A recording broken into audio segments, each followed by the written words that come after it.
Evening, everyone. Today I am going to explain you about the topic of school health nurses. So it's a very popular topic in overall community health nursing. So it is also very important in the theory. Okay. So ये जो question है, topic है, कई बार nursing students हैं exam में 5 marks 7.5 marks 3 marks में पूछा जाता है. So it's very important topic. That's why I have chosen this topic as today's live session for the today's live session. So the topic is named as school health services. इसके बारे में पहले मैं आपको इंट्रोडक्शन दे देता हूँ. ये क्या है स्कूल हेल्थ सर्विसेज जो है होती क्या है. जैसे कि आजकल गवर्नमेंट ने इनिशिएटिव लिया है स्कूल हेल्थ सर्विसेज को आगे स्टार्ट करने के लिए. सो अलग अलग स्कूल्स में जो है मेन गवर्नमेंट स्कूल्स हैं तो उनमें जो है स्कूल हेल्थ नर्सेज को अपॉइंट किया जा रहा है. सो उनका बेनिफिट क्या है, ये किस लिए है, क्यों है, बेसिक से मैं आपको बात इसमें बता देता हूँ कि जो स्कूल में बच्चे होते हैं स्टूडेंट्स उनकी हेल्थ को प्रमोट करने के लिए, डिजीजेस को प्रिवेंट करने के लिए, हेल्थ को प्रमोट करने के लिए, ठीक, और अलग अलग टाइप से जो सर्विसेज अवेलेबल हैं गवर्नमेंट की बच्चों के लिए. सो एक स्पेसिफिक एज ग्रुप के बच्चों के लिए सो वो जो है स्कूल हेल्थ सर्विसेज के थ्रू सर्विसेज जो है प्रोवाइड करने के लिए गवर्नमेंट जो है अपनी ट्राई करती है. सो वो इसी टॉपिक के थ्रू कर इसी सर्विस के अंदर आता है school health. First of all is introduction. और इसमें मैंने जैसे आपको बता दिया कि ये स्कूल के बच्चे मेनली वहाँ के टीचर्स, तो उन सभी की हेल्थ किसी भी डायमेंशन की हेल्थ है उनकी, either physical, mental, social, spiritual. Okay. So वो अलग अलग डायमेंशन जो हैं उनको मेंटेन करने के लिए, उसमें उनमें इक्विलिब्रियम मेंटेन करने के लिए ये जो है हेल्थ हम कह सकते हैं कि रिलेटेड सर्विसेज जो है वो प्रोवाइड की जाती हैं. उन हेल्थ सर्विसेज को बोलते हैं school health services. Okay. That was about the brief introduction.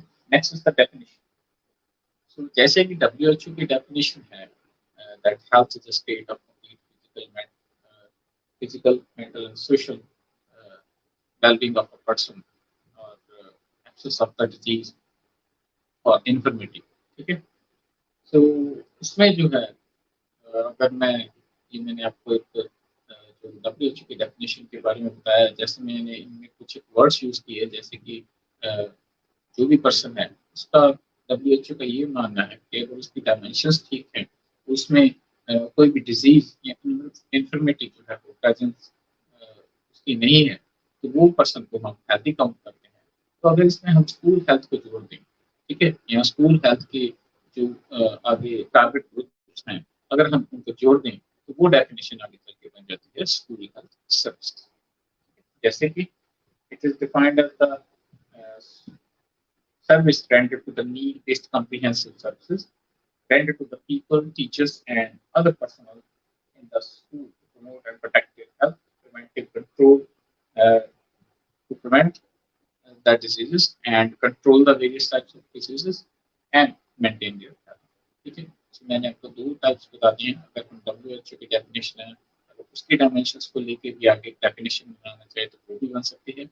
और अगर दूसरी डेफिनेशन जैसे मैंने आपको ये बता दी है कि जो स्कूल में स्टूडेंट्स होते हैं, टीचर्स होते हैं, ठीक है, उन सभी की हेल्थ को प्रमोट करने के लिए, प्रोटेक्ट करने के लिए अलग अलग टाइप के डिसीजेस से जो सर्विसेज हमको प्रोवाइड की जाती हैं वो उन सर्विसेज को हम कहते हैं school health services.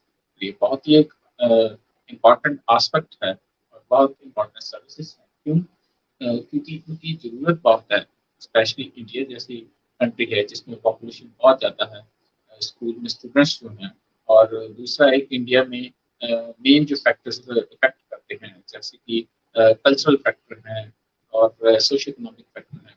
School health services में हम इन फैक्टर्स को निगलेक्ट कर सकते हैं. निगलेक्ट करना सेंस ऐसा नहीं कि हम उनको छोड़ देते हैं, मतलब ये है कि हम उनको टैकल कर सकते हैं इन कंसेप्ट्स को regardless of the culture, religion और socio economic status of the person. सभी बच्चे जो स्कूल में आते हैं उनको अलग-अलग सर्विसेज़ जो हैं, ठीक है? उनमें ये नहीं देखा जाता बच्चा कौन से सोशो इकोनॉमिक बैकग्राउंड से वो जो है लिंक रखता है, कौन से रिलीजन से लिंक रखता है, कौन से कल्चर से लिंक रखता है, सभी को एक ही ग्रुप में इकट्ठा करके सर्विसेज़ जो है वो प्रोवाइड की जाती है। ओके, नेक्स्ट इसमें आता है। सो ये था एक इंट्रोडक्शन और definition about the school. Next इसमें आता है need for the school. So कई बार एग्जामिनर जो है क्वेश्चन पूछ लेता है that find the term school health services और what is the need. Need जो है वो क्या है, जैसे बेसिकली मैं आपको एक मेजर पॉइंट इसका बता देता हूँ कि नीड क्यों है स्कूल हेल्थ सर्विसेज की। वो इसलिए क्योंकि जो किसी भी कंट्री के बच्चे होते हैं, जो यंग स्टूडेंट्स हैं या यंग वंस हैं, वो आगे चल के उसी कंट्री का फ्यूचर। ठीक है, सो इंडिया में भी सेम कंडीशन और सेम रूल अप्लाई होता है। और अगर उस कंट्री के बच्चे हैं, छोटे बच्चे या स्टूडेंट्स हम कह रहे हैं या यंग वंस कह रहे, ठीक है, तो अगर वो वीक होंगे या उनका हेल्थ स्टेटस वीक रहेगा, तो वो मार्जिनलाइज्ड रहेंगे, उनकी मेंटल डायमेंशन ठीक नहीं है, सोशल डायमेंशन ठीक नहीं है, ठीक है, उनको फिजिकल प्रॉब्लम्स हैं, तो वो आगे चल के वीक होंगे और इन्हीं के ऊपर बेस होता है कंट्री का फ्यूचर जो है वो बेस होता है। लेकिन अगर कंट्री का फ्यूचर ही वीक होगा तो वो कंट्री डेवलप नहीं कर पाएगी। तो इसलिए अगर आपको कोई भी एग्जाम में कई बार क्वेश्चन अगर कोई पूछ ले तो ये आप मेजर पॉइंट उसको बता सकते हैं, and that's very satisfying answer that why we need the school health services in our country. Okay, तो अगर कोई भी एग्जाम में पूछे तो आप ये उसको आंसर दे सकते हैं। इसके अलावा तो फर्स्ट तो यही हो गया कि किसी भी कंट्री के जो बच्चे हैं, ठीक है, सो उनकी हेल्थ को प्रमोट करने के लिए, उनके लाइफस्टाइल को प्रमोट करने के लिए, उनकी डाइट को प्रमोट करने के लिए, उन्हें अलग अलग टाइप की डिजीजेज से प्रिवेंट करने के लिए, आइदर कम्युनिकेबल और नॉन कम्युनिकेबल, इन्फेक्शियस और नॉन इन्फेक्शियस किसी भी टाइप की डिजीज है, उन सभी से उनको बचाने के लिए जो स्कूल हेल्थ सर्विसेज है वो प्रोवाइड करते हैं, यहाँ उनकी जरूरत है। And second point is school children है, ठीक है, they are expose to the various types of stressful condition. Okay, so जैसे स्कूल में स्टूडेंट्स होते हैं उनको चिंता रहती है, जैसे कि आजकल तो कंपटीशन और भी बढ़ गया है, ठीक है, so उनको ये चिंता रहती है कि वो कहीं कहीं पढ़ाई में पीछे ना रह जाए, स्कूल्स में पीछे ना रह जाए, या किसी और कंपटीशन में जो एजुकेशन से लिंक रखता है उसमें पीछे ना रह जाए, अपना फ्यूचर बनाना। सो होमवर्क है, असाइनमेंट्स हैं, प्रेजेंटेशन है, बहुत कुछ है, ठीक है, सो वो उनका सारा जो रूटीन है वो स्ट्रेसफुल सिचुएशन से होकर गुजरता है। तो यही स्ट्रेसफुल सिचुएशन उनको आगे चल के बहुत सारी disease, either physical, mental, social और स्पिरिचुअल किसी भी टाइप की डिजीज है, उनके रिस्क रिस्क पर उनको ला के खड़ा कर देती है। सो इन्हीं से बचाने के लिए, इन्हीं डिजीजेस से बचाने के लिए, स्ट्रेसफुल सिचुएशन से बचाने के लिए ये स्कूल हेल्थ सर्विसेज की जरूरत है। ठीक है, सो ये था सेकंड नीड में point, school health services. Third one is, so third point जो है नीड है वो ये है कि चिल्ड्रन जो भी है या स्टूडेंट्स जो है वो जो स्कूल में आते हैं वो अलग अलग कल्चर, रिलीजन इसके होते हैं, ठीक है, सो जरूरी नहीं है सारे एक ही रिलीजन या एक ही कल्चर के होंगे, एक स्टेट के होंगे, ठीक है, तो अलग अलग जो है वो होते हैं। सो इसलिए हमको इकट्ठा करके सर्विस, एक ही टाइप की सर्विस और बढ़िया सर्विस प्रोवाइड करने के लिए स्कूल हेल्थ सर्विस एक बहुत ही बढ़िया जो है सर्विस के तौर पर सामने आती है। तो इसीलिए नीड है इसकी कि ये बहुत अच्छी सर्विस है और सभी स्टूडेंट्स को इकट्ठा करके हम सर्विस प्रोवाइड कर सकते हैं। तो ये इसकी थर्ड नीड है। और फोर्थ पॉइंट है, जो चिल्ड्रन होते हैं, स्टूडेंट्स होते हैं, वो हमेशा ही किसी न किसी चीज़ के रिस्क पे रहते हैं, क्यों? क्योंकि उनका इम्यूनिटी लेवल लो होता है, वो अच्छे से अपना डाइट नहीं मेंटेन कर पाते, ठीक है, सो ये कुछ पेरेंट्स जो है वो अनएजुकेटेड होते हैं, अवेयर नहीं होते कि उनके बच्चों को कोई डिजीज जो है वो हो सकती है। तो इसीलिए स्कूल हेल्थ सर्विसेज के अंदर हम अवेयरनेस प्रोवाइड कर सकते हैं बच्चों को, मिड डे मील और डाइट के रिलेटेड एजुकेशन हम पेरेंट्स को भी दे सकते हैं। तो ये सारी जो है जरूरी चीजें हैं जो हमें बतानी है, और ये किस कैसे पूरी हो सकती हैं under the school health services. ये इसकी है। तो कुछ एक एग्जांपल्स मैं आपको बता देता हूँ। एक बार स्टूडेंट्स को एग्जाम में पूछ लेते हैं कि कौन कौन सी जो डिजीजेस हैं, इन्फेक्शंस हैं या प्रॉब्लम्स हैं जो स्कूल चिल्ड्रन होते हैं उनके साथ जुड़ी होती है, तो मैं उनके नाम आपको थोड़े बता देता हूँ, जैसे कि dental caries, diarrhoea, worm infestation, hepatitis, anemia, scabies, eczema, acne, influenza, pneumonia, bacteria, TB, eye and ear infections. Okay, so these are some of the examples of the various types of we can say that the infections, problems that the modern day school children suffer. Okay, or these are the problems which affect the modern day school children. Past में भी होती थी, आज भी होती है। सो इन्हीं को दूर करने के लिए हमें नीड है, जरूरत है school health services. So that was all about the need. Next is the aims and objectives. So school health services जैसे कि मैंने आपको नीड में एक्सप्लेन कर दिया, ऑलमोस्ट सारे सारे के सारे सेम एम्स में भी आते हैं। ठीक है, तो लिखने का तरीका जो है वो अलग होता है, बाकी सभी चीजें जो है वो सेम है। जैसे कि फर्स्ट एम है, अगर हम जनरल एम की बात करें, दो टाइप से हम क्लासिफाई कर सकते हैं। अगर हम जनरल एम की बात करें तो जनरल एम जो रहता है वो स्कूल चिल्ड्रन या वहाँ पे जो स्टाफ है उनकी हेल्थ को प्रमोट, प्रोटेक्ट, उनके लाइफस्टाइल को प्रमोट करना और बच्चों और वहाँ के स्टाफ को जो है अलग अलग इन्फेक्शन और डिसऑर्डर्स और डिसीजेस से बचाना। ये इन जनरल एम है। ओके, और अगर हम बात करें स्पेसिफिक एम की, तो स्पेसिफिक में हमें स्पेसिफाई करना पड़ता है कि कौन कौन से एम। स्पेसिफिक में फर्स्ट जो है वो आता है कि कॉन्शियसनेस जो है, ठीक है, वो क्रिएट करनी है पेरेंट्स और जो स्टूडेंट्स हैं उनमें और टीचर्स में। अवेयरनेस इसके रिलेटेड बच्चों से जुड़ी हुई प्रॉब्लम से, ठीक है, सो उनको कौन कौन सी प्रॉब्लम हो सकती है, कैसे उनको डील करना। सेकंड जो स्पेसिफिक एम है, provide healthy and safe environment which is conducive to comprehensive development of the children. So, बहुत इंपॉर्टेंट एम है कि अगर हम स्कूल हेल्थ सर्विसेज जो है वो इम्प्लीमेंट करेंगे तभी उसमें हम एक सेफ एनवायरनमेंट जो है वहाँ के स्टूडेंट्स या बच्चों को दे पाएंगे। और सेफ एनवायरनमेंट जैसे मैंने आपको पिछले लेक्चर में बताया था, अगर एनवायरनमेंट जिसमें हम रहते हैं सेफ नहीं है तो बहुत सारी डिजीज हो जाती हैं, हो सकती हैं। एपिडेमियोलॉजिकल ट्रायल में मैंने आपको एक्सप्लेन किया था। इसमें जो है हम यहाँ पे सेफ एनवायरनमेंट है प्रोवाइड करने का एक टीम लेके चलते हैं the school health. Next is third point, third aim is impart health information and conduct health information on various aspects. So जैसे कि फर्स्ट पॉइंट है वो थोड़ा सा लिंक करता है एम से कि इसमें हम हेल्थ एजुकेशन देना चाहते हैं। हमारा एम यही रहता है कि जो स्टूडेंट्स हैं, स्टूडेंट्स को भी इंक्लूड करते हैं, टीचर्स को भी, स्टाफ को भी और पेरेंट्स को, तीनों को हम एक एम के अकॉर्डिंगली हम उनको एजुकेशन, हेल्थ एजुकेशन प्रोवाइड करना हमारा एम रहता है। हेल्थ एजुकेशन के अंदर हम उनको सिखाते हैं कि कैसे अपने आप को सेफ रख सकते हैं अलग अलग जो problems and diseases and infection है इन सब। Okay, so next point is provide communicable and non communicable. हम कह सकते हैं सबसे कॉमन पॉइंट यही है, स्कूल हेल्थ सर्विसेज का सारा जो आगे इफेक्ट है और जो पार्टिसिपेशन है इसकी वो इसी चीज के ऊपर फोकस है। अभी बाकी स्कूल के जो स्टूडेंट्स हैं या स्टाफ है उन सभी को सेव किया जा सके और प्रिवेंट किया जा सके वेरियस टाइप्स ऑफ कम्युनिकेबल और non communicable disease. Next is identify and treat any abnormalities and detect the diseases as early as possible. तो मैं एक आपको बात बता देता हूँ इस एम के अकॉर्डिंगली। देखिए आपने देखा होगा कि स्कूल जो है उनमें अलग अलग टाइम पे कुछ ड्यूरेशन के बाद, टाइम पीरियड इंटरवल के बाद कैंप्स लगते हैं। कैंप्स में क्या होता है, कई बार उनको आई साइट पे चेक किया जाता है और फुल बॉडी चेकअप किया जाता है। फिर ईयर्स को जो आइज चेकअप है, ये सारी चीजें की जाती हैं।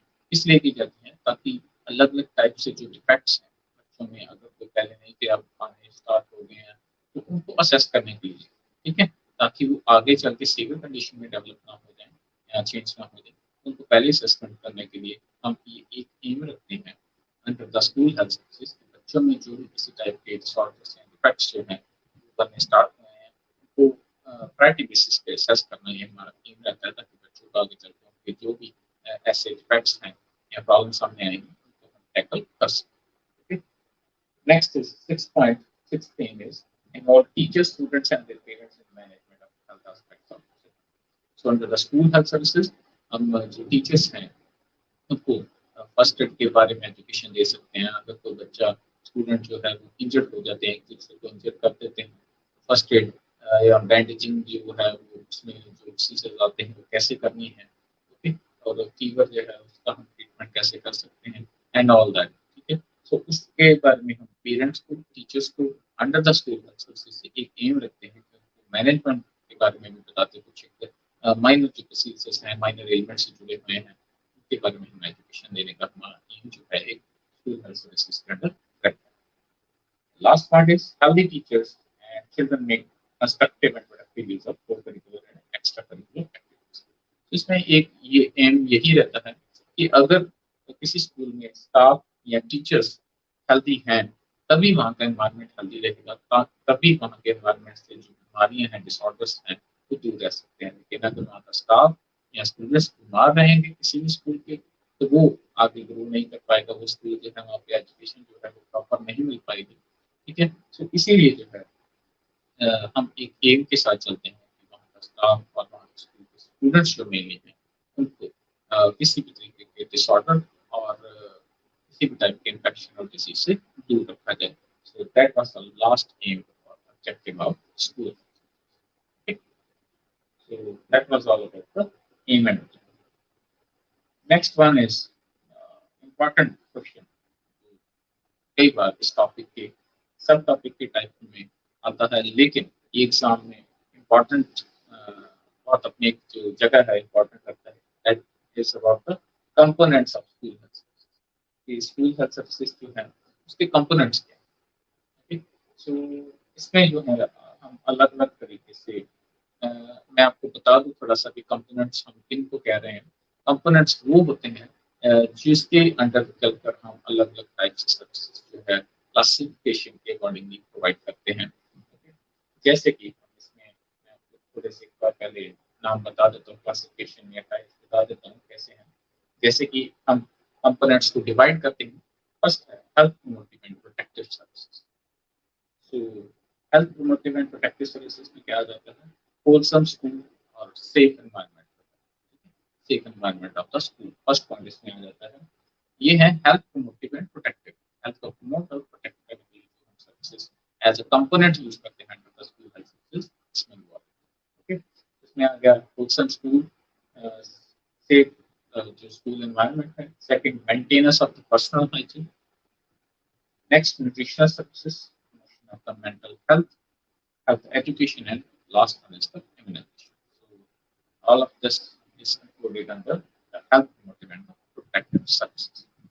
Next, second one is the therapeutic services. It includes the health appraisal, treatment and follow-up, and first aid and emergency care, and specialized health services. So this is the subclassification under the therapeutic services. Next is the rehabilitative services.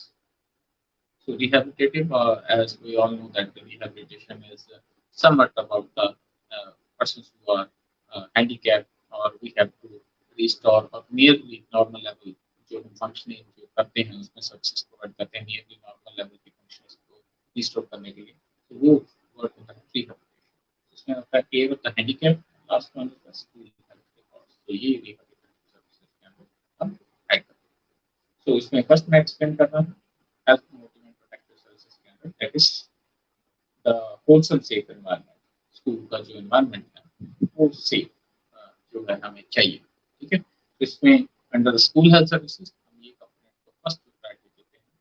तो सीधी सी बात है, किसी भी area का अगर environment safe नहीं है तो वहाँ के जो लोग वहाँ पे रिसाइड करेंगे, रहेंगे, काम करेंगे, तो उनकी जो हेल्थ है उस पर वो इफेक्ट करेगा। अगर पॉजिटिव एनवायरनमेंट सेफ है वैसे इफेक्ट करेगा, अगर नेगेटिव है और अनसेफ है वैसे इफेक्ट करेगा। So in every school there is a need of a positive and a safe environment. So that is wholesome safe environment. So इसमें क्या क्या है, फर्स्ट आता है लोकेशन एंड द साइट। जो स्कूल वो एक ऐसी लोकेशन पे होना चाहिए, ठीक है। ये होलसम सेफ एनवायरनमेंट के आगे सब पॉइंट्स हैं। Location and the site, school जो है ऐसी जगह पे होना चाहिए जहाँ पे शोर ना हो, नॉइस पोल्यूशन जो है ना हो, नॉइस ना हो, ठीक है।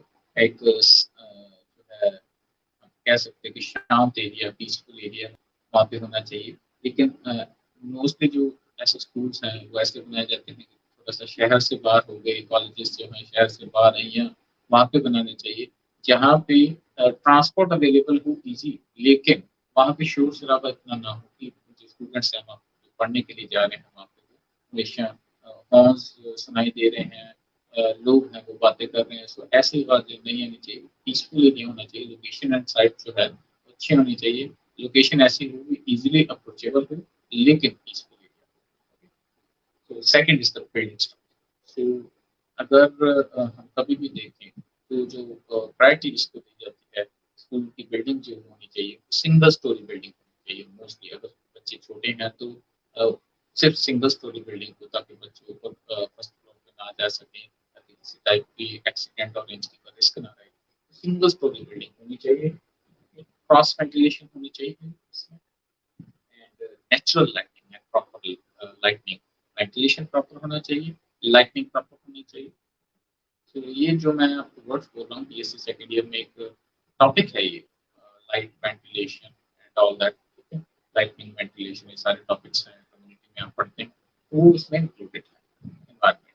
ओके, कम लाइट होगी तो भी प्रॉब्लम है, एक्सेसिव लाइट होगी तो भी प्रॉब्लम, आई साइट जो है वीक होने के चांसेस। इसलिए प्रॉपर लाइटनिंग होनी चाहिए, वेंटिलेशन प्रॉपर होनी चाहिए ताकि रेस्पिरेशन है या प्योर एनवायरमेंट जो है होना चाहिए।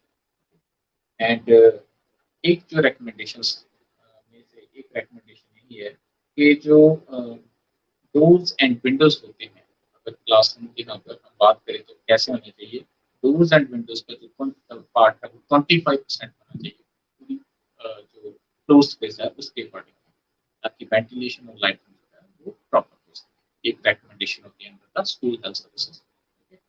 एंड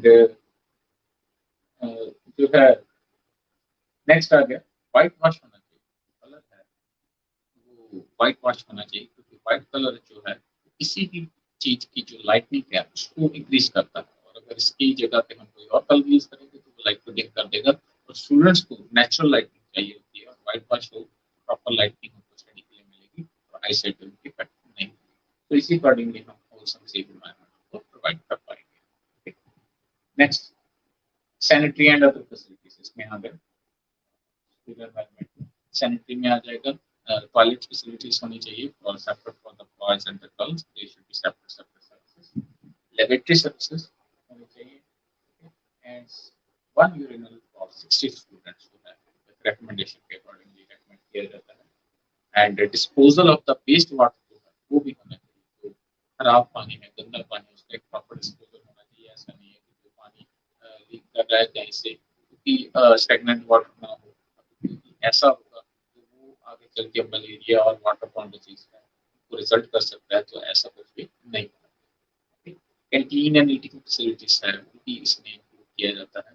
कैंटीन जो होती है किसी भी स्कूल में, तो वो उसको प्रॉपरली जो उसका जो कंट्रैक्टर है उसको चेक करना, ठीक है, और जो फूड आइटम जो प्रोवाइड कर रहा है उसको एक प्रॉपर ऑब्जर्वेशन रखना, क्या सेल कर रहा है, कैसे हाइजीनिक प्रैक्टिसेस अगर वो यूज कर रहा है या नहीं यूज कर रहा, उसको प्रिपेयर करने के लिए सारी चीजें चेक करनी बहुत ज्यादा जरूरी है। तो टीन ईटिंग फैसिलिटीज होनी चाहिए, न्यूट्रिशियस फूड वहाँ पे अवेलेबल हो, तभी जाके हम स्टूडेंट्स अभी प्रॉपर फूड कर पाएंगे, ठीक है। लेकिन ऐसा ना हो, कई बार देखिए जो स्कूल्स हैं उनके आसपास जो रेडी वाले होते हैं वेंडर्स होते हैं वो भी खड़े होते हैं, लेकिन ये स्कूल की नॉलेज में होना चाहिए कि जो बाहर सेल कर रहे हैं किसी रेडी में कुछ चीज सेल की जा रही है तो वो स्कूल की इंफॉर्मेशन में होना चाहिए। कुछ ऐसा ना हो कि जैसे कि कुछ स्मोकिंग और इससे जुड़ी हुई चीजें जो ड्रग्स है पर्सन सेल कर रहा हो, इससे स्टूडेंट्स की जो है वो हेल्थ है उस पर इफेक्ट हो सकता है। कि जितने भी वेंडर्स होंगे आउटसाइड द स्कूल वो भी जो स्कूल की इंफॉर्मेशन में होने चाहिए, उनसे अप्रूवल भी लेना चाहिए उनको अगर वो ऐसी चीज कर रहे हैं। तो ये एक सजेशन है अंडर द स्कूल और इसको इम्प्लीमेंट भी किया जाता है। Next is the next point है मेंटेनेंस ऑफ पर्सनल। तो इसमें जो है फैसिलिटीज आती हैं, इसमें आ जाए maintenance of the personal hygiene. देखिए इसमें क्या है, जब भी स्कूल के स्टूडेंट्स होते हैं तो उनकी personal hygiene under the school health services बहुत अच्छे से चेक करना जरूरी है।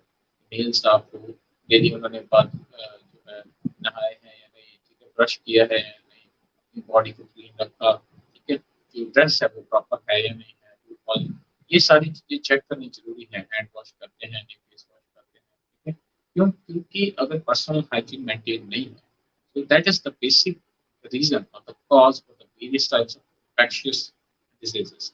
ठीक है, तो आगे चल के बहुत सारी डिजीजेस के रिस्क पर वो स्टूडेंट्स को लेके आ सकता है जिनकी पर्सनल हाइजीन मेंटेन नहीं। ओके, सो पर्सनल हाइजीन जो है under the school health services एक इंपॉर्टेंट कंपोनेंट के तौर पर हम लेके चलते हैं, ये मेंटेन होनी बहुत ज्यादा जरूरी। Next is the good nutrition.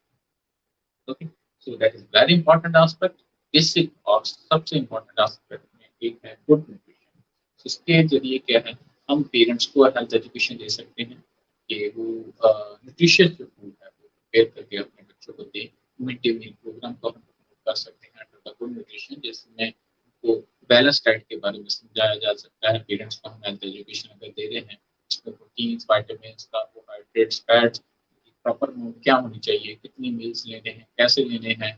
ठीक है, सो ये सारी चीजें गुड न्यूट्रिशन में इंक्लूड करके हम आगे टीचर्स को, स्टूडेंट्स को और पेरेंट्स को अवेयर करेंगे।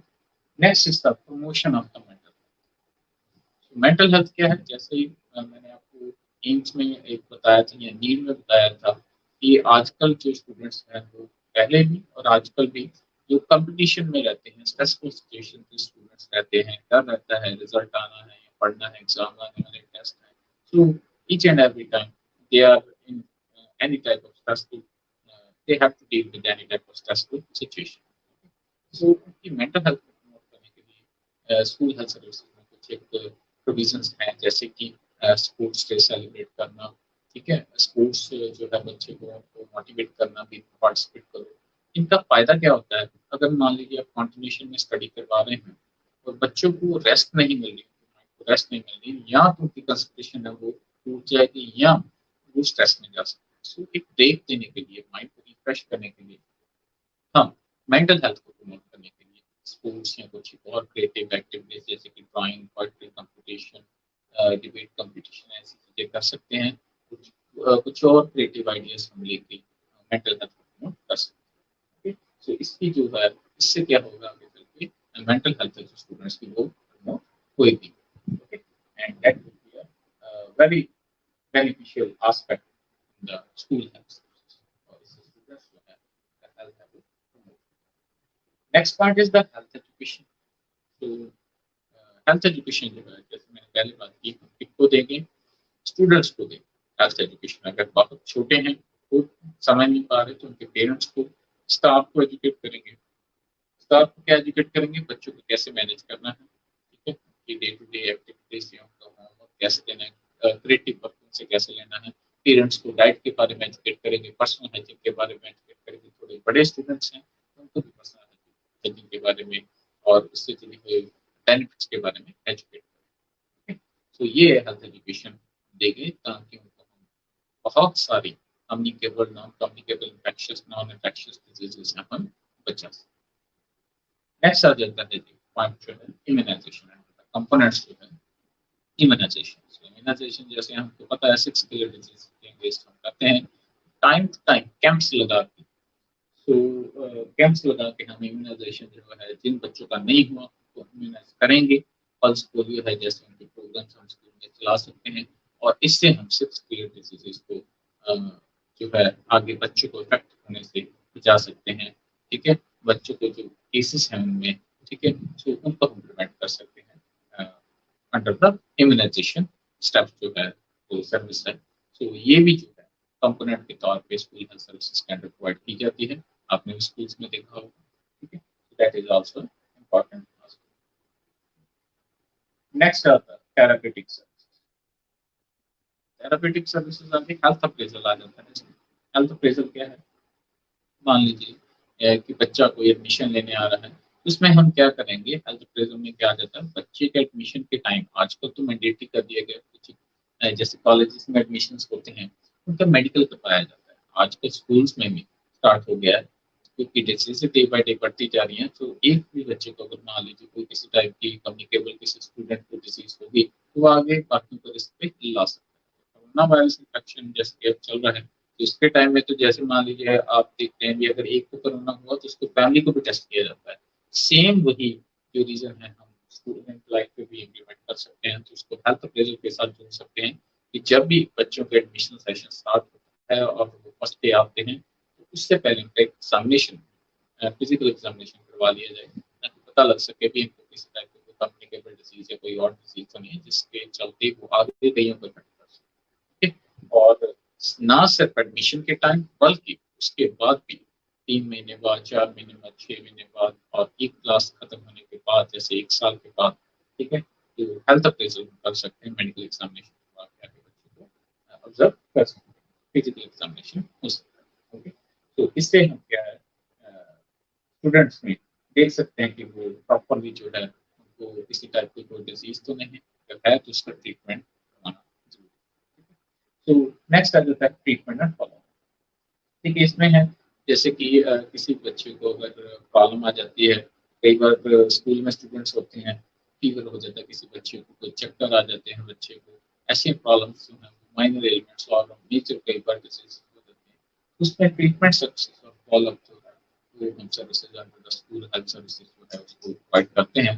तो इसमें क्या होता है, जैसे मान लीजिए फीवर है तो उसमें हम स्कूल हेल्थ नर्स है, डॉक्टर को अपॉइंट करते हैं। ठीक है, अगर सीवियर कंडीशन है तो डॉक्टर आगे उनको रेफर कर सकते हैं स्टूडेंट को आगे मल्टी स्पेशलिटी हॉस्पिटल में। तो ये सारी चीजें हम अंडर स्कूल हेल्थ सर्विसेज में सर्विसेज देते हैं। बहुत सारे जो स्कूल्स हैं उनमें आजकल फैसिलिटीज अभी एक सिक रूम बना होता है, हॉस्टल में भी है, स्कूल में बना होता है, जिसमें अगर कोई बच्चा जो है स्टूडेंट जो है वो बीमार हो गया उसको रखा जाता है रेस्ट के लिए, ट्रीटमेंट के लिए। ओके, और उसका प्रॉपर ट्रीटमेंट फॉलो किया। Next is the first aid and emergency. Next point है first aid and emergency. First aid and emergency क्या होता है, बच्चे हैं, छोटे बच्चे हैं या स्कूल के स्टूडेंट्स आपस में कई बार कॉन्फ्लिक्ट हो सकता है, किसी को एक दूसरे को वो नुकसान पहुंचा सकते हैं, कोई किसी टाइप की इंजरी कॉज कर सकते हैं। तो उन कंडीशन में फर्स्ट एड सर्विसेज और इमरजेंसी केयर के लिए स्कूल अथॉरिटीज को हमेशा रेडी होना चाहिए। उसमें स्टाफ जो है उसको फर्स्ट एड देनी आनी चाहिए। और फर्स्ट एड में जो है बैंडेजिंग और जैसे मैंने पहले एक्सप्लेन किया ऐसे प्रोसीजर जो है, बैंडेजिंग हो गया, फीवर के लिए कोर्स बंदिंग और ये सारी चीजें हम जो है वो आगे एक्सप्लेन कर सकते हैं। ठीक है, तो इसमें फर्स्ट एड और इमरजेंसी केयर जो है उसके लिए सर्विसेज प्रोवाइड की जाए। Next is the specialised health service. Specialised health services में क्या है कि अलग अलग टाइम पे, ड्यूरेशन पे या इंटरवल पे कैंप्स जो है वो ऑर्गेनाइज करना, जिसमें हम बच्चों को असेस करेंगे। ठीक है, तो इसमें हम उनको इम्यूनाइजेशन प्रोवाइड कर सकते हैं, हेल्थ चेकअप्स प्रोवाइड कर सकते हैं। ठीक है, इम्यूनाइजेशन से हम बच्चों को 6 से बचा सकते हैं और आगे वो अलग अलग जो इन्फेक्शन से बच सकते हैं, उनके केसेस को प्रिवेंट कर सकते हैं। और आई साइट के लिए कैंप लगा सकते हैं, फुल बॉडी चेकअप और फिजिकल एग्जामिनेशन। ठीक है, तो इन सभी के लिए हम आगे जो है कैंप्स लगा के और सभी को जो है स्पेशलाइज्ड हेल्थ सर्विसेज प्रोवाइड कर सकते हैं, ताकि बच्चे प्रॉपर ऑब्जर्वेशन में रहें और उनसे जुड़े हुए जो डिजीज के केसेस हैं उनको हम डिक्रीज कर सकते हैं। Next, rehabilitative. तो रिहेबिलिटेटिव को मैंने पहले एक्सप्लेन कर दिया था, ये स्पेशली होती है डिसेबल्ड, फिजिकली मेंटली डिसेबल्ड जो है चिल्ड्रन होते हैं उनके लिए। ठीक है, सो मान लीजिए इसको स्पीच प्रॉब्लम है, बोल नहीं पा रहा प्रॉपरली, जो वर्ड्स जो है नहीं बनते हैं, स्पीच थेरेपिस्ट जो है under the rehabilitative services provide करवा सकते हैं। हैंडीकैप्ड है, प्रोस्थेटिक आर्म, फुट, ये सर्विसेज प्रोवाइड करवा सकते हैं। ठीक है, जिससे कि उनकी जो आगे चल के जो हैंडीकैप सिचुएशन है उनको हम रिस्टोर कर सकते हैं, या उनको ट्रीट करने के लिए या नियर नॉर्मल लेवल की फंक्शनिंग है जो उसको पॉसिबल बना सकते हैं। तो ये सब जो है रिहेबिलिटेटिव सर्विसेज के अंडर आते हैं। ठीक है, सो इसमें जैसे कि मैंने आपको एग्जांपल दी स्पीच थेरेपिस्ट की, तो ये एग्जांपल आप दे सकते हैं। Next is the school health record. तो कंपोनेंट्स में एक और पॉइंट इंक्लूड होता है school health record. School health record में क्या है कि हम बच्चे जैसे ही वो एडमिशन लेके स्कूल में आते हैं तो हम उनका एक complete record from the day student enter in the school. ठीक है, so तब से उनका जो है आजकल एक रूल हो गया है कि आपको उनका हेल्थ रिकॉर्ड है जो पर मंथ जो है मोस्टली ऐसे करके डील करते हैं कि उनका मैनेज करके आपको रखना है। उसमें ये लिखा जाता है कि बच्चे का बीपी, हाइट, वेट, ये सब कुछ कितना था, बीएमआई कितना था, बच्चा कभी बीमार हुआ, अगर हुआ तो उसको क्या प्रॉब्लम आई, कितने दिन के लिए वो हॉस्पिटल में रहा, उसका ट्रीटमेंट क्या हुआ, फैमिली मेंबर्स कौन है, ठीक है। तो ये हम चीजें जो है स्कूल हेल्थ रिकॉर्ड के तौर पे मैनेज करते हैं ताकि मतलब कि हमें भी पता लगता रहे कि बच्चे को, किस बच्चे को कैसी प्रॉब्लम आई, क्यों आई, रीजन क्या था। तो इन सभी चीजों को ऑब्जर्व करने के लिए स्कूल हेल्थ रिकॉर्ड को मेंटेन किया जाता है एज पर द गवर्नमेंट भी। जो ऑर्गेनाइजेशन है वो भी आजकल इसमें अपना जो फोकस है वो बढ़ा रही है, क्योंकि हर एक मंथ अगर हर एक स्टूडेंट का हेल्थ चेकअप या उसका जो एक हेल्थ रिकॉर्ड अगर मेंटेन किया जाए तो एक बेनिफिशियल होगा कि आगे चल के अगर बच्चे को प्रॉब्लम जो है अर्ली डायग्नोसिस एंड ट्रीटमेंट में हम जो प्रॉब्लम्स आएंगी वो हम कैच कर सकते हैं, तब कर सकते हैं, असेस कर सकते हैं और इजीली उसका जो ट्रीटमेंट है वो available on priority basis right cost. इसीलिए स्कूल हेल्थ रिकॉर्ड जो हर एक स्टूडेंट का स्कूल में मैनेज और मेंटेन किया जाता है। तो that was about the components of school. जो मेजर था स्कूल हेल्थ सर्विसेज का पार्ट कंप्लीट हो गया। इसमें introduction, definition, needs and AIIMS, objectives आगे और components. So next you have subtopic under the school health services, school health team. So school health team mostly जो है एक शॉर्ट नोट के क्वेश्चन के रूप में आपसे पूछा जाता है एग्जामिनेशन, फाइनल एग्जामिनेशन जैसे बीएससी के एग्जामिनेशन आने वाले हैं। उसमें बेसिकली क्वेश्चन जो शॉर्ट नोट पे पूछा जाता है 5 मार्क्स का आ जाता है, try to know the school health. Important question ये रहता है। तो स्कूल हेल्थ टीम के बारे में मैं इंट्रोडक्शन दे देता हूँ कि जैसे मैंने आपको स्कूल हेल्थ सर्विसेज के बारे में एक्सप्लेन कर दिया, तो ये सारी सर्विसेज जो होती हैं जितनी मैंने आपको हेल्थ रिहेबिलिटेटिव सर्विसेज, ये एक पर्सन के बस की बात नहीं होती। इसमें सारे बहुत सारे टीम मेंबर्स जो है वो होते हैं जो कि टीम के तौर पे काम करते हैं, जिसको हम बोलते हैं स्कूल हेल्थ टीम। इसमें कॉलेज का principal, vice principal, senior staff, junior staff, doctor है, स्कूल हेल्थ नर्स है, पेरेंट्स हैं, स्टूडेंट देमसेल्फ, तो सभी के सभी मिलकर और कम्युनिटी के लोग मिलकर जो है जो कम्युनिटी के जो रिप्रेजेंटेटिव्स होते हैं उनके साथ मिलकर टीम बनाई जाती है जो कि आगे स्कूल हेल्थ सर्विसेज को इम्प्लीमेंट करने में हेल्प करती है। तो इसके बारे में मैंने आपको बताया जैसे इंट्रो में। तो इसमें हम स्कूल हेल्थ टीम में हर एक जो पर्सन है टीम का जो मेंबर है उसके बारे में मैं आपको बताऊंगा कि इसका फंक्शन क्या है। यही आपको अगर क्वेश्चन आ जाता है तो आपको यही लिखना है। जैसे कि फर्स्ट इसमें जो मेंबर आता है वो है स्कूल प्रिंसिपल।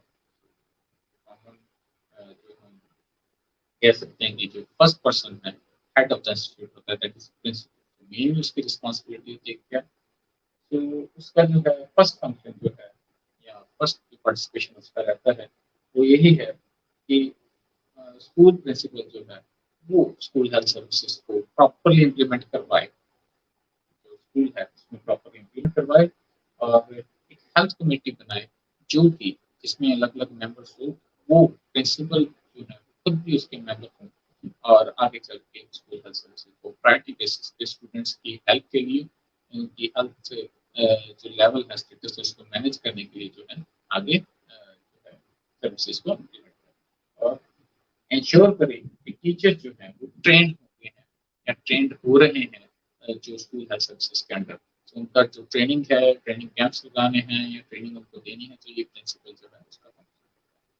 और फैसिलिटीज जो है स्कूल हेल्थ के रिलेटेड जो सर्विसेज हमने प्रोवाइड करनी है, ये प्रिंसिपल की रिस्पॉन्सिबिलिटी है कि वो हमें अलग अलग जो है आगे चल के जो सर्विसेज देनी है उसके लिए हमें resources available. Okay, next is make sure that people proper health records are maintain. ये भी इंश्योर करें कि जो बच्चों के हेल्थ रिकॉर्ड्स हैं स्टूडेंट्स के, तो वो प्रॉपरली मैनेज हो रहे हैं नहीं हो रहे, तो उसके लिए वो रैंडम चेकिंग कर सकते हैं, सुपरविजन कर सकते हैं। ये भी लास्ट, पेरेंट्स को इन्वॉल्व करना बहुत ज़्यादा जरूरी है, ये रिस्पॉन्सिबिलिटी भी प्रिंसिपल है। That was about the participation of the role of the school principal in the school. Second is the school teacher. इसके बारे में पहले बता दूं, प्रिंसिपल से ज़्यादा जो बच्चों के टच में रहते हैं स्कूल के टीचर्स होते हैं, क्लास इंचार्ज जो सब्जेक्ट टीचर्स होते हैं वो ज़्यादा जानते थे। प्रिंसिपल को नहीं पता किसी भी क्लास के कुछ एक बच्चों को जानते हो सकते हैं, सभी को नहीं, लेकिन जो स्कूल के टीचर्स हैं पता होता है क्लास के हर एक बच्चे का, वो कैसा पढ़ता है, क्या उसका हेल्थ स्टेटस आता है। सो दे आर हम ये कह सकते हैं कि ज़्यादा टच में रहते हैं, ठीक है। सो इसके लिए जो है स्कूल टीचर की ज़्यादा रिस्पॉन्सिबिलिटी बन जाती है कि जो प्रिंसिपल ने सोर्सेज अवेलेबल करवाए वो आगे चल के इम्प्लीमेंट कर सकते हैं। Okay, inspection, so school teacher के फंक्शंस क्या है? इंस्पेक्शन कर सकती हैं। फर्स्ट जो पर्सन है कि बच्चे के मेंटेन है या नहीं है, ये रिस्पॉन्सिबिलिटी। सेकंड, डेली ऑब्जर्वेशन कर सकते हैं चिल्ड्रन की, किसी भी टाइप की कोई डिजीज की साइन एंड सिम्टम तो नहीं उसमें दिख रहे किसी भी बच्चे में। ये सेकंड रिस्पॉन्सिबिलिटी है। कंट्रोल करना, थर्ड जो उनका फंक्शन है, कम्युनिकेबल डिजीजेस को प्रिवेंट करने में और कंट्रोल करने में हेल्प करना। And referral of the child, teacher को पता होता है कि मेरी क्लास में या किसी क्लास में ये बच्चा बीमार है तो उसको इमीडिएटली रेफर करना, तो ये रिस्पॉन्सिबिलिटी टीचर की। नेक्स्ट, पेरेंट्स को इन्फॉर्म करना, अगर किसी बच्चे को बीमारी की वजह से किसी डॉक्टर के पास रेफर करना पड़ गया, इमीडिएटली जो रिस्पॉन्सिबिलिटी है वो टीचर की रहती है कि पेरेंट्स को इन्फॉर्म करना। ये सारे रूल हैं, ठीक है। Next, maintaining record of the anthropometric measurements and other health record. Anthropometric measurements में क्या आ जाता है? हाइट एंड वेट मेजरमेंट जो हम करते हैं, तो ये भी टीचर की रिस्पॉन्सिबिलिटी है कि वही करे, क्योंकि वो डायरेक्टली टच में है स्टूडेंट्स के, और एक मंथ के बाद जो है स्कूल हेल्थ रिकॉर्ड मेंटेन करे और बीएमआई कैलकुलेट करे। Okay, so giving first aid and emergency care, ठीक है। सो जो है उसके बाद में है फर्स्ट एड इमरजेंसी केयर, ये भी प्रोवाइड करवाना उसकी रिस्पॉन्सिबिलिटी है। स्कूल हेल्थ नर्स के कंटेक्ट में, साथ में स्कूल हेल्थ नर्स है उसको हेल्प करना, ठीक है। स्कूल हेल्थ नर्स में जो सुपरवाइज करते हैं, इम्प्लीमेंट भी करती है, टीचर को साथ में देती है, ठीक है। नेक्स्ट, हेल्थ एजुकेशन प्रोवाइड करना पेरेंट्स को और स्टूडेंट्स को। And last, participation in the investigation of the epidemic. किसी भी टाइप का कोई एपिडेमिक है, मान लीजिए कोई भी केस है, इन्फेक्शियस डिजीज है, एकदम से केसेस बहुत ज़्यादा बढ़ गए हैं, अगर स्कूल में बढ़ रहे हैं तो उसकी रिस्पॉन्सिबिलिटी है, टीचर की रिस्पॉन्सिबिलिटी है कि आगे हायर अथॉरिटीज को इन्फॉर्म करना, okay. So that was about the function of the teachers. Next is the parents. Parents की रिस्पॉन्सिबिलिटी क्या है? पेरेंट्स की ये है, एक तो अपने बच्चों का पर्सनल हाइजीन जो है उसको मेंटेन करना, ये पेरेंट्स की रिस्पॉन्सिबिलिटी रहती है। उनको proper food, resources, proper lightning और स्टडी के लिए जो है प्रॉपर हम कह सकते हैं सिचुएशंस प्रोवाइड करना, एनवायरनमेंट प्रोवाइड करना, ये सारी रिस्पॉन्सिबिलिटी उनकी रहती है। स्ट्रेसफुल जो है वो सिचुएशन ना हो, इसकी रिस्पॉन्सिबिलिटी जो है वो भी पेरेंट्स की है। घर पे जो है उनकी हेल्थ का ध्यान रखना, उनको बैलेंस डाइट प्रोवाइड करना, सो ये पेरेंट्स की रिस्पॉन्सिबिलिटी रहती है, okay. So mainly next, positive habits of lifestyle अपने बच्चों को सिखाना, ये पेरेंट्स की रिस्पॉन्सिबिलिटी है। इससे वो स्कूल हेल्थ टीम को पार्टिसिपेट कर सकते हैं, कंट्रीब्यूट कर सकते हैं। Next is the community. Community क्या है? कम्युनिटी में जो हम ये कह सकते हैं स्कूल से बाहर जो लोग हैं वो कैसे कंट्रीब्यूट कर सकते हैं? स्कूल में जो फंक्शंस हैं वो अलग अलग फंक्शंस ऑर्गेनाइज करके बच्चों को, कम्युनिटी जो वो के जो रिप्रेजेंटेटिव्स हैं, जो हम लीडर्स कह सकते हैं, पॉजिटिव लाइफस्टाइल और गाइडेंस दे सकते हैं। सो टाइम टू टाइम जो है बच्चों को आएँ और उनको कंट्रीब्यूट करें, या और स्कूलों को फंड दे सकते हैं जिससे स्कूल हेल्थ सर्विसेज है उसका बजट जो है वो बढ़ सकता है और बच्चों को जो रिसोर्सेज हैं वो ज़्यादा से ज़्यादा मिल सकते हैं, ओके। तो इसमें कम्युनिटी अपना पार्टिसिपेशन कर सकती है। और अगर मान लीजिए कोई रैलीज ऑर्गेनाइज करना चाहते हैं बच्चे आगे चल के, तो कम्युनिटी उसमें भी पार्टिसिपेट करे। एक म्यूचुअल कोऑपरेशन के अकॉर्डिंगली जो है कम्युनिटी जो है स्कूल हेल्थ में पार्टिसिपेशन दे सकती है, okay. Next is the children. So कई बार मेरे को स्टूडेंट पूछते हैं, सर चिल्ड्रन कैसे हेल्थ टीम के मेंबर्स होंगे? जो सर्विस लेता है पर्सन, जो भी टारगेट ग्रुप होता है, वो खुद भी उसमें अगर पार्टिसिपेट नहीं करेगा तो उसको खुद कोई सर्विस नहीं मिलेगी। तो हमेशा ही जिसके लिए वो सर्विसेज बनी होती हैं, सो उसको खुद भी पार्टिसिपेट करना पड़ता है। अगर स्कूल हेल्थ सर्विसेज स्टूडेंट्स के लिए, तो स्टूडेंट्स और चिल्ड्रन भी उसमें पार्टिसिपेट करेंगे, तभी वो सक्सेसफुल होगी। ये कम्युनिटी पार्टिसिपेशन एक प्रिंसिपल है प्राइमरी हेल्थ केयर का। अगर वो नहीं पार्टिसिपेट करेंगे तो ये school health services is just a waste of time और मनी, ओके। सो चिल्ड्रन जो है वो अपने आप को कैसे बेनिफिट कर सकते हैं, फंक्शन क्या कर सकते हैं? वैल्यूज को सीख के, मेडिकल और हेल्थ एग्जामिनेशन की क्या वैल्यूज है उसमें पार्टिसिपेट कर सकते हैं। ऐसे ना हो कि हम हेल्थ चेकअप नहीं करवाना चाहते, हमें कुछ नहीं हुआ। तो जो भी उनके सीनियर्स कहते हैं, teacher, staff nurse, school health nurse और मेडिकल ऑफिसर कहते हैं, प्रिंसिपल कहते हैं, तो उनको मानना चाहिए। पर्सनल हाइजीन अपनी मेंटेन रखनी चाहिए, अच्छा न्यूट्रिशन लेना चाहिए, एनवायरनमेंट ऑफ सैनिटेशन रखनी चाहिए, और कोऑपरेट करना चाहिए स्कूल हेल्थ प्रोग्राम के जो अलग अलग कंपोनेंट्स हैं उनमें कोऑपरेट करना चाहिए, और पॉजिटिव हैबिट्स अपने आप में डेवलप करनी चाहिए। ठीक है। Last, extend this knowledge to the other members. जो हेल्थ एजुकेशन हम स्टूडेंट्स को देंगे उनकी रिस्पॉन्सिबिलिटी बनती है कि वो आगे जाके भी कई औरों को भी ये चीज़ें सिखाएं, हेल्थ एजुकेशन दें। ओके। सो इन सभी चीज़ों से जो चिल्ड्रन है वो as a community school health team member के तौर पे वर्क कर सकते हैं, और अपने लिए ही, ठीक है, दूसरों के लिए भी और अपने लिए भी बेनिफिट कर सकते हैं। ठीक है। So that was about the children as a school health team member. Next is the medical officer. So हमें पता है मेडिकल ऑफिसर क्या करेगा, उसकी क्या रिस्पॉन्सिबिलिटीज रहती हैं। मेडिकल एग्जामिनेशन करना, डायग्नोस बनाना, ट्रीटमेंट प्रिस्क्राइब करना, एंड रेफर करना। अगर सीवियर कंडीशन है वहाँ पे डील नहीं हो सकती तो वो जो मेडिकल ऑफिसर है वो आगे रेफर करेगा to the higher authority, the specialised जो आगे डॉक्टर्स होंगे उनको। एंड प्रोमोटिव और प्रिवेंटिव जो प्रोग्राम्स हैं वो चलाना स्कूल में, and school environment and sanitation को जो एस्पेक्ट्स हैं उनको एग्जामिन करना कि स्कूल के जो हाइजीन है वो मेंटेन है या नहीं है, क्योंकि हाइजीन से ही और सैनिटेशन से बहुत सारी डिजीजेज जुड़ी होती हैं, इन्फेक्शन जुड़ी होती हैं। मीटिंग्स रखना पेरेंट्स और टीचर्स की, जिसमें वो दोनों को एजुकेट करेगा, हेल्थ एजुकेशन देगा।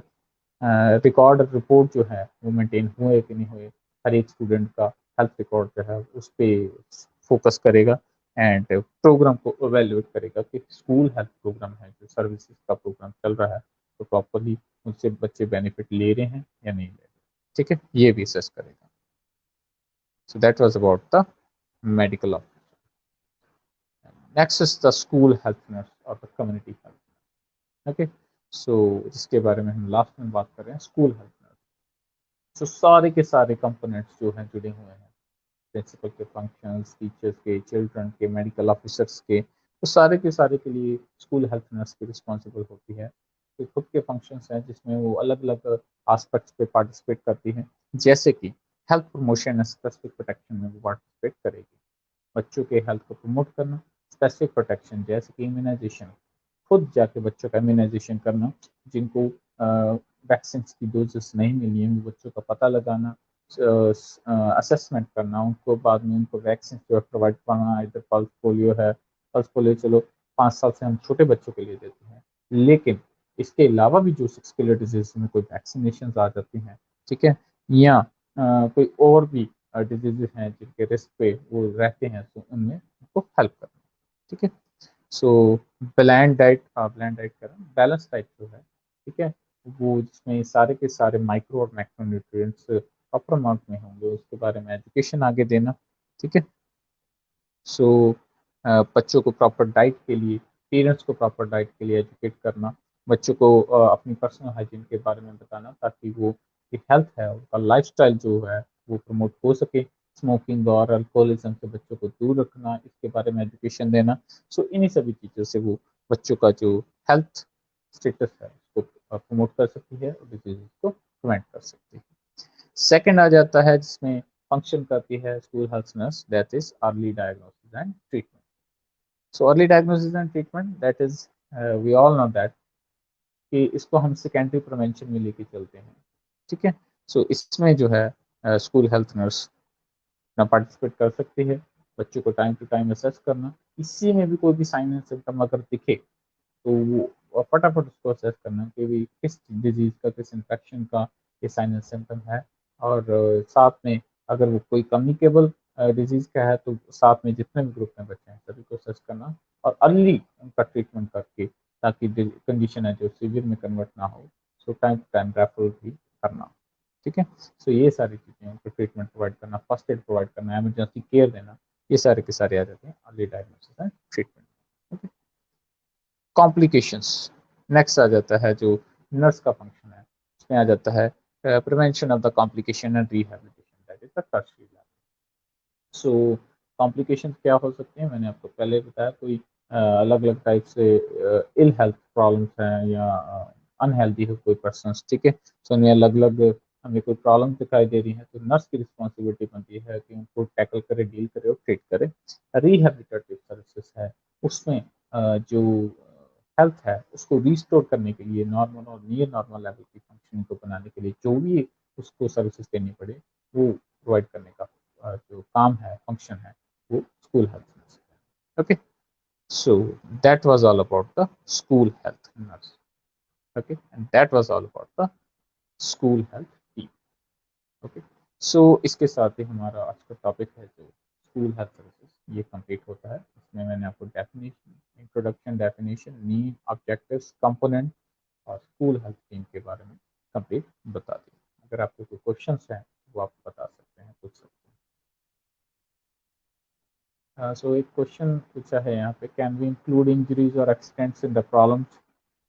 मैंने आपको जैसे बता ही दिया कि फर्स्ट एड एंड इमरजेंसी जो केयर है हम इन्हीं के लिए प्रोवाइड करते हैं। फर्स्ट एड जो होती है, कोई इंजरीज या एक्सीडेंट्स बच्चे होते हैं, स्टूडेंट्स होते हैं, डेफिनेटली हम इसमें इंक्लूड करते हैं फर्स्ट एड एंड इमरजेंसी जो ट्रीटमेंट सर्विसेज हैं, तो उसमें जो है हम इंक्लूड करेंगे ही करेंगे। ओके, सो एक क्वेश्चन जो था पूछा गया उसका यही आंसर कि हम हमें इंक्लूड करना ही करना, इसीलिए यही रीज़न है कि हम आगे चल के स्टाफ जो है उसको बैंडेजिंग और कैसे वूंड ड्रेसिंग करनी है तो उसके बारे में, एजुकेट प्रोसीजर के बारे में कर सकते हैं। ओके, इसके अलावा अगर आपको क्वेश्चन है तो आप पूछ सकते हैं, नहीं तो हम जो लाइव सेशन है वो यहीं पे एंड करते हैं।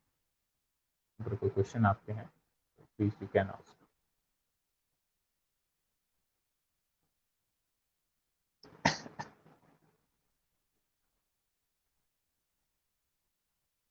Okay, so thank you everyone. Next जो भी लाइव सेशन होगा उसके बारे में आपको फर्दर इंफॉर्मेशन में कॉलेज के जो ऑफिशियल पेज है वो मैं आपको पहले ही दे दूंगा, तो प्लीज़ आप वहाँ पे ज्वाइन कीजिए। आगे हम और भी लेक्चर्स जो है कम्युनिटी के और मैनेजमेंट से आगे जो जुड़े हैं, मैं आपको इसके ऊपर एक्सप्लेनेशन जो है अपने पूरा एक्सप्लेन करूँगा टॉपिक के। Okay, thank you everyone, thank you very much.